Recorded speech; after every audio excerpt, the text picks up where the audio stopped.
땅에 대해서 투자하는 원칙이 있는데 네. 이건 정말로 중요한 겁니다. 네네. 중요한 건데 네 가지 원칙이에요. 네. 확실하게 말씀드릴 수 네. 있어요. 첫 번째로 네. 경기도 이외 지역은 안 살아요. 경기도 이남 지역은 특히나 안 사요.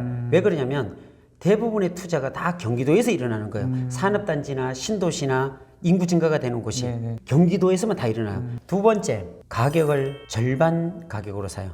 입지를 봐요. 네. 그러니까 그 지역이 성장한다 하더라도 그 지역 중에서도 잘 되는 입지가 있어요. 그쵸, 그쵸. 주거 지역이 될 지역, 상업지가 될 입지가 있잖아요. 그러니까 그 입지를 보는데 저는 대부분 다 4차선 도로나 2차선 도로나 아니면 개발이 계획되어 있는 땅에 딱 붙어 있는 것 이외에는 안 삽니다. 네 번째가 모양이에요. 이게 다 좋은데 모양이 삐뚤삐뚤하고 도로에 한 뭐 6m만 붙어 있고 뒤쪽으로 항아리 모양처럼 이렇게 돼 있다. 이거는 진짜 활용할 수가 없어요. 개발하더라도 내부도로 다 내야 되고 시간도 걸리고 토목해도 너무 힘들어요. 다 만족하더라도 그런 땅은 저는 안 삽니다. 그러면 결국은 얘기하면 도로가 이렇게 있다면 도로에 딱 붙어야 되고요. 붙어도 어떻게 붙어? 6m, 10m가 아니라 200m 붙고 이런 것들. 그러니까 직사각형 형태로 끼단하게 붙어 있잖아요. 이렇게 되면은 모양이 좋아요. 작가님께서 사신 땅들은 1, 2년 안에 대부분 다 수익이 난다. 네. 이거잖아요. 제가- 뭐 특별한 이유가 있나요? 예, 있어요. 네. 이게 가장 중요한 게 네. 알고 모름의 차이예요. 확실해요. 음. 제가 한번 예를 들어볼게요. 네, 네, 우리 PD님은 사는 곳이 서울에 가령 들어서 아파트에 사신다 그러면 본인이 살고 있는 아파트가 얼마인지 아시죠? 네, 대부분 네. 다. 그쵸. 그거는 경비 아저씨도 다 알고요. 네, 다 누구든지 알죠. 다 알 거예요. 네. 근데 자기 아파트뿐만 아니라 그 옆에 있는 아파트까지도 거의 대부분 다 알 거예요. 그쵸. 왜 하냐면 본인이 일단 관심이 있어요. 네. 관심이 있기 때문에 알게 되는 거고요. 네. 그걸 알면서 만약에 그 아파트가 8억이다. 34평짜리가 8억이다라고 하면 9억에 사면은 비싸다 거 생각하고 네, 그쵸. 7억에 사면 엄청 싸게 샀다. 네, 그쵸. 득템했다. 이렇게 생각이 네, 들잖아요. 네. 그게 뭐냐면 기준을 알고 있기 때문에 그래요.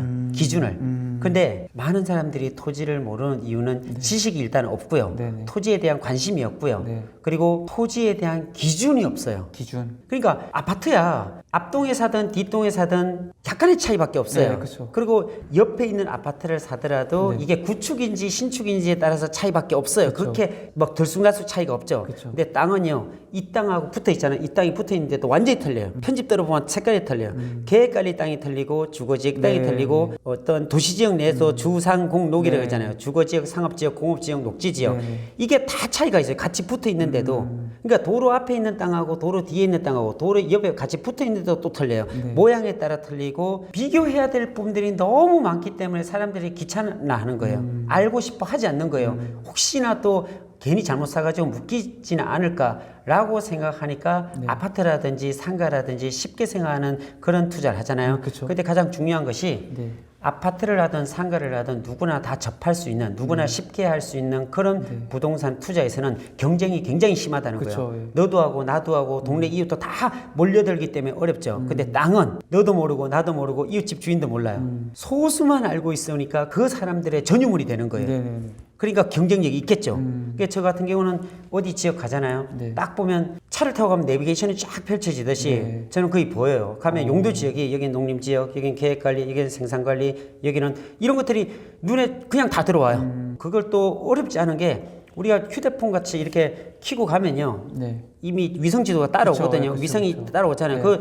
거기에 편집도로 보면 용도 지역이 쫙 펼쳐집니다. 그렇기 때문에 여기는 가격이 제가 관심 있어 하는 화성의 송산그리스나 평택 고덕 신도시 주변이나 안성의 서울 세종간 고속도로가 지나가는 4개 IC가 생기는 곳이나 용인 원삼이나 이런 지역에 도로를 타고 가면은 거의 대부분 그 지역에 얼마부터 시작해서 얼마까지 가격이 형성되어 있는가를 머릿속에 그냥 딸딸딸 다 외워놨습니다. 그러다 보니까 누가 번지수를 던져보면 이 땅이 비싼지 싼지 판단 기준이 생기는 거예요. 네. PD님한테 어느 땅 갖다가 딱 줘요. 기준이 없으니까 이게 그쵸. 비싼지 안 비싼지 모르죠. 알 수가 없는 네, 거예요. 그렇죠. 그렇죠? 그런 부분 속에서 보면 저는 지방에 만약에 어디 청주에 어느 시골의 땅을 갖다가 저한테 주면 저도 몰라요. 왜? 가보지 않았기 때문에 경험하지 않았기 때문에 그 부분에 대해서 어떤 권리 분석이나 이런 입지 분석이나 가격 분석을 해보지 않았기 때문에 저도 모릅니다. 그래서 저는 가장 잘하는 곳이 딱 정해져 있어요. 화성, 평택, 용인, 원삼, 그다음 안성 지역. 이곳은 제가 수시로 지금 다녔고 거의 한 5, 6년간 그 지역에 대해서 계속적으로 연구하고 분석하고 찾아가고 임장 가고 만나고 이런 시간들로 보냈기 때문에 그게 관련된 부분들은 거의 웬만하면 머릿속에 다 집어넣기 때문에 넣기 때문에 비교 분석이 정확하게 될 수 있죠. 그게 한마디로 말씀드리면 안과 모름의 차이라는 거죠. 모르기 때문에 어렵고 아파트는 알기 때문에 쉽고 알기 때문에 쉽다는 것은 경쟁에 있어서 너무 수익률이 낮고요. 네, 서로 그렇죠. 너무나 많이 하니까 그런 차이가 있다는 것을 말씀드립니다. 그럼 작가님께서 지금 100군데 정도 땅을 이제 투자를 하셨다고 했잖아요. 그럼 그 중에서 가장 크게 수익이 났던 거 얼마나 나신 거예요? 제가 거의 샀던 것들이 오래 묵혀놓은 것들이 거의 없어요. 네네. 대부분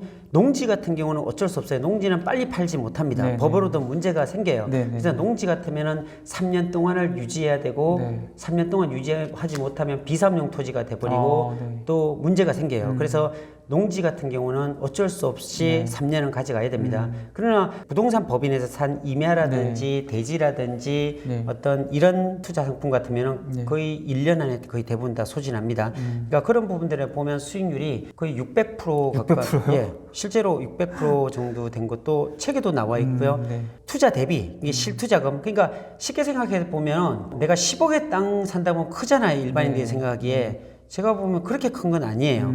실제로 보면은 10억이다 그러면 대출이 5억 나오잖아요. 그러면은 5억밖에 안 들어가요. 근데 그때 당시 돈이 없다 그러면 누가 투자금을 또 받아요. 그쵸. 3억 정도 받으면 2억 갖고서 21억에 판 적도 있어요. 근데 그게 네. 3개월 만에, 4개월 만에 이런 경우가 생긴다고요. 그러면 거꾸로 한번 생각해 보면 사람들이 많이 물어요. 어떻게 그렇게 수익을 낼 수 있어요? 단기간에 이런 얘기를 하잖아요. 근데 저는 지극히 당연하다고 생각이 들거든요.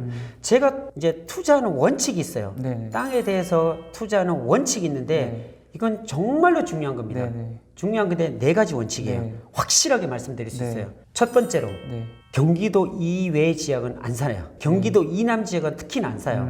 왜 그러냐면 대부분의 투자가 다 경기도에서 일어나는 거예요. 산업단지나 신도시나 인구 증가가 되는 곳이 네. 경기도에서만 다 일어나요. 그럼 경기도 땅 중에서도 네.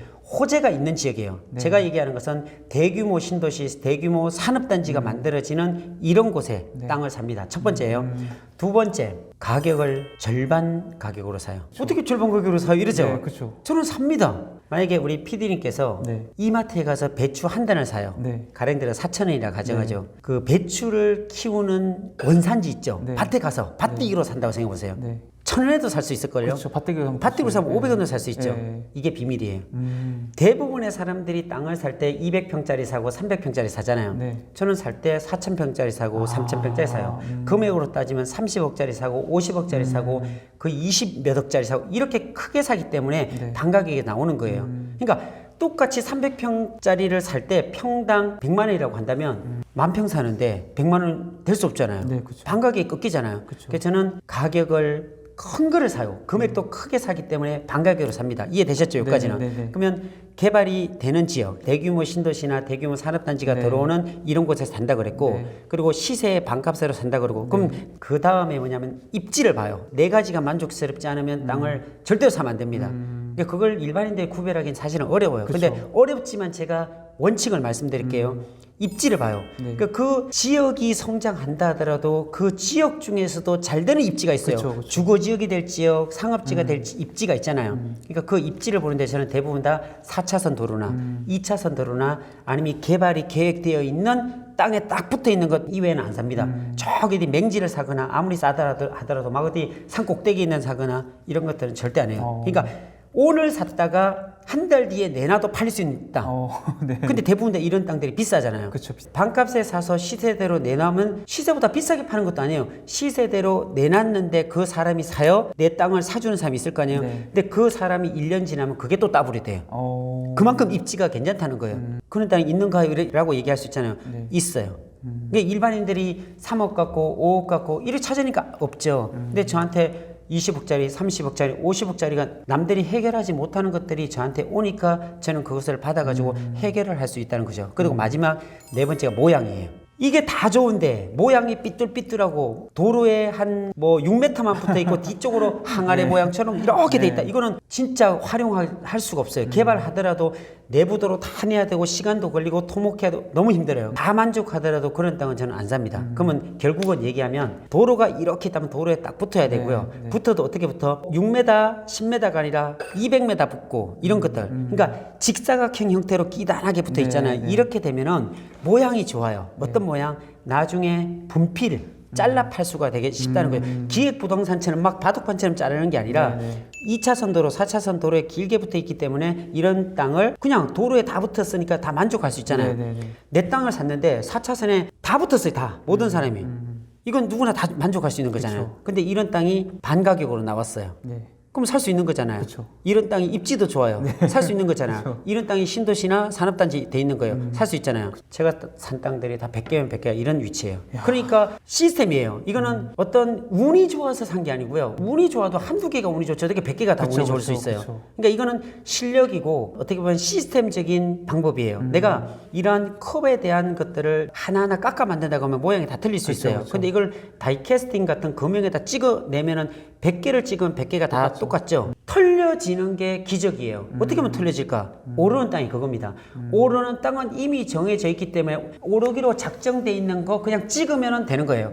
개발이 되는 지역, 신도시가 만들어지는 지역, 가격이 낮은 거, 덩치가 큰 거, 그리고 입지가 좋은 거, 모양이 좋은 거 다 나왔습니다. 이 네 가지만 만족이 되면 절대로 실패할 수가 없고 물리지도 않는다는 사실이에요. 이런 땅들은 사서 시세대로 팔면 그 산 사람이 1년을 갖고 있으면 또 올라요. 그게 대부분 다 화성에 있는 땅, 안성에 있는 땅, 용인에 있는 땅. 제가 거래를 했고 제가 소개해 줬던 분들은 다 그런 식으로 다 올랐습니다. 아, 실제 좀 구체적으로 투자 사례를 좀 설명해 주면 좋을 것 같아요. 그래서 제가 책에서 몇 개 좀 꼽아왔는데 근데 경기도 화성시 송산면 삼존리 여기에 좀 투자했던 사례를 설명해 주면 좋을 것 같아요. 그 땅 같으면 사실은 5억에 사가지고서 정확하게 5억 200만 원에 샀어요. 5억 200만 원에 사가지고서 일주일 만에 사실은 팔았던 거예요. 근데 일주일 만인데 왜 거기 4개월이나 되어 있나? 등기가 된 게 4개월이지 내가 등기하고 계약한 일자가 바로 판 계약 일자가 일주일밖에 안 돼요. 그 자세히 보면. 그리고 그 사람이 등기를 넘겨받아야 되잖아요. 그게 허가권도 있고 이러다 보니까 수허가자 변경까지 하는 시간이 걸려서 4개월이지 실제로는 계약하고 일주일 만에 다시 판 게 10억이야. 그러면 사는 사람 입장에서 보면 아니 당신은 이거 평당 70만 원에 사가지고 나한테 그때 150만 원인가 140인가에 팔았어요. 정확히 기억 안 나지만 어쨌든 그렇게 해서 금액으로 따지면 10억에 팔았어요. 두 배로 바로 판 거죠. 그 당신은 5억에 사가지고 어떻게 그 사람도 다 알았어요. 어떻게 10억에 파냐 이렇게 PD님 같으면 좀 억울하게 생각하잖아요. 얘기하겠죠. 그렇죠. 전 다 알려줬어요. 근데 그 주위에 보면 시세가 그렇게 됐어요.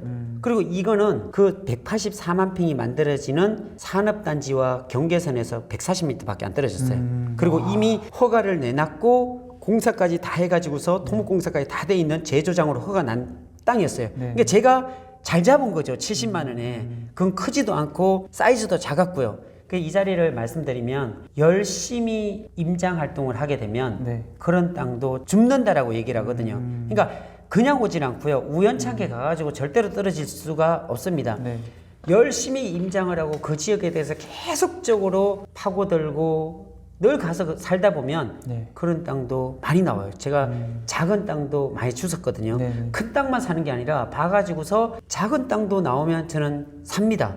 그런 땅들이 사실은 굉장히 많아요. 그런데 뭐가 문제냐면 그런 땅이 나와도 그 땅이 진짜 오를 땅인지 아닌지를 사람들이 구별하지 못한다는 거예요. 파는 사람도 모르고 사실은 중개해주는 사람도 잘 모르더라고요. 그건 누가 아느냐. 그런 땅이 올라갈 것을 예상하고 이미 경험을 해본 사람은 가능해요. 아, 저기가 산업단지에서 150m 정도 떨어진 땅은 그게 얼마부터 시작해서 얼마까지 올라간다는 이미 결과로 다른 지역에서 이미 일어났던 것을 내 머릿속에 갖고 있다면 저 이미 경험했거든요.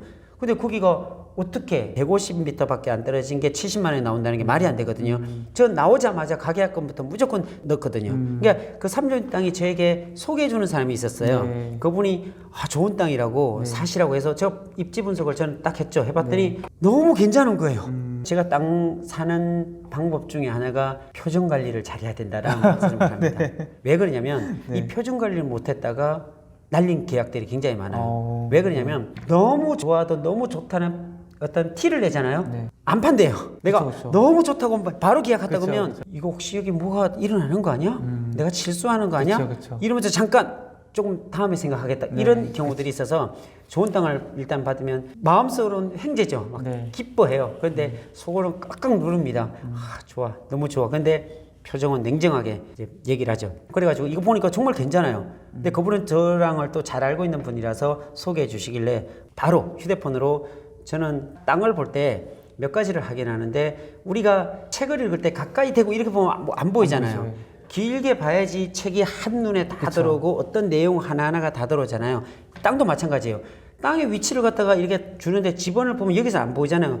길게 늘어뜨려 가지고 대한민국 지도에서 화성 땅 중에서 동탄이 아닌 송산 그린시티, 송산 그린시티 중에서도 산업단지 중에서 더 확대해서 보니까 150m 떨어진 이런 땅이었어요. 제가 보기에 입지가 너무 좋은 거예요. 아주 가까워요. 그리고 5m 도로가 이미 나와 있는 상태고 허가가 떨어졌고 공사가가 다 됐는데 70만 원이다. 제 생각엔 말도 안 되는 가격이었거든요. 저는 무조건 하겠다고 콜했어요. 그런데 그쪽에서 다른 사람이 또 경쟁자가 붙어가지고 계좌번호를 안 준다는 거예요. 그래서 저는 빨리 받아가 입금시키면 끝나는데 가계약금이라도. 근데 그거를 안 주길래 하루가 지났길래 이건 어렵겠구나 생각을 했어요. 네. 제가 이런 경험들이 굉장히 많거든요. 좋은 땅은 이렇게 잘 들어가요. 그쵸. 예. 그래서 정말 아쉬움만 갖고 있는데 그 소장님이 겨우 설득해서 받아놨다고 가계약금 넣으라 하더라고요. 그래서 바로 넣었죠. 잡아놓고 제가 일단 계약금 넣어놓고 난데 그 다음날 가가지고서 다시 확인해 봤죠. 그러니까 땅을 살 때는 진짜 어려워요. 근데 저는 할 수 있었던 게 일단은 내가 입지 분석이 됐고요. 그리고 혹시나 그게 토목상에 문제가 있는지 개발 허가가 죽진 않았는지 이런 것들을 확인해야 되잖아요. 그러니까 저는 시스템이 되어 있습니다. 바로 토목회사에 전화해가지고서 이 개발 행위가 살아있는지 확인 좀 해달라. 그러니까 살아있다 그러고 또 물어봤죠. 이쪽 개발되는데 뭐 문제가 있느냐 없느냐 물어봤더니 전혀 문제 없다. 일단은 오케이. 그리고 우리 법무사에 전화해가지고서 빨리 이거 등기부등본 떼가지고서 이 땅에 어떤 권리관계라든지 문제가 있는지 확인해달라 했더니 바로 전화해서 아무 문제 없다. 그래서 저는 확신을 했죠. 무조건 잡아야 된다. 그래갖고 가계약금 넣고 그 다음날 계약을 할 수 있었죠. 예. 그러니까 잡은 게 이게 5억 200 잡았는데 일주일 뒤에 10억이 넘게 계약했어요.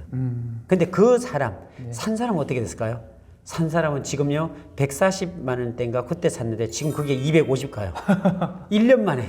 그러니까 제가 산 땅 대부분이 내가 팔았잖아요. 그렇게. 근데 제 땅을 산 사람들이 대부분 다 또 2배가 됐어요. 1년 만에. 그러니까 이미 오르는 땅은 결정돼 있다는 것들이 객관적으로 증명이 되는 부분이죠.